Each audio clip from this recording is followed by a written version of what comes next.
रायगड़ा जिला अंतर्गत मुनिगुड़ा ब्लॉक अधीनस्थ आंबदला सरकारी उच्च माध्यमिक विद्यालय सम्मुख में आमरण अनशन में बसिथिबा देखिबाकु मिलिछि।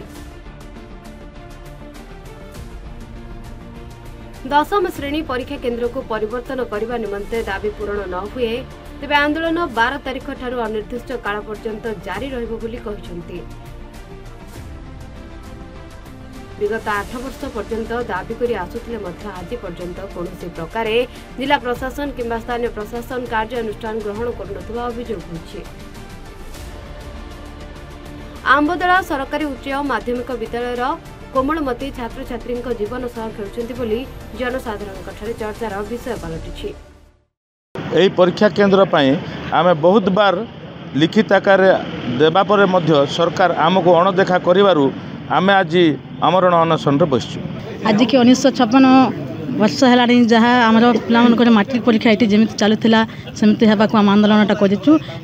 आज के 8 वर्ष है ये आंदोलन ये परीक्षा आंदोलन कर पे जहाँ ये 25 किलोमीटर जावा आसवाई कर भारी कष्ट होची कौन मैट्रिक परीक्षा आरंभ होगा जाऊँगी आम अति शीघ्र जन आम आंदोलन आज करूँ। एत धन्यवाद। सरकार को निर्देश अनुसार परीक्षा केन्द्र निज स्कूल ठारू 2 ରୁ 5 किलोमीटर दूर में रहिबा आवश्यकता बोली घोषणा करा जायछि। ता सत्वे आंबदला सरकारी उच्च माध्यमिक विद्यालय रे अनियमितता देखा देछि, जा फल रे निज स्कूल ठारू 25 ରୁ 50 किलोमीटर दूर में परीक्षा केन्द्र रहुछि। याकु विरोध करी यथाशीघ्र पदक्षेप नै समाधान करा जाय बोली समाजसेवी अनशन करी अभियोग करिसेंती। पिला माने हमर जो असुविधा भोग करछंती मुनिगुड़ा 50 जीवार 25 से आसीबार 50 किलोमीटर दूर जो जीवा आसीबा करछंती जानवाहन ट्रैफिक एगुड़ा को भारी समस्या अछि। तेणु करी मोर अली हमर अंबादला हाई स्कूल ठारू 5 किलोमीटर दूर रे कोडा गोटे परीक्षा बोर्ड पड़ले भलो होंता।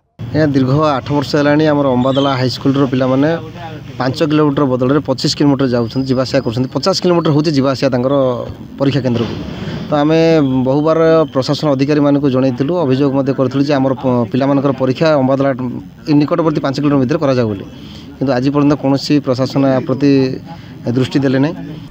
ए दिगरे सरकार किंबा जिला प्रशासन और स्थानीय प्रशासन यह समस्या दृष्टि आकर्षण कर यथाशीघ्र समाधान करा जाय बोली दाबी होइछि। रायगढ़ केशव सरकार रिपोर्ट सूचना 24/7।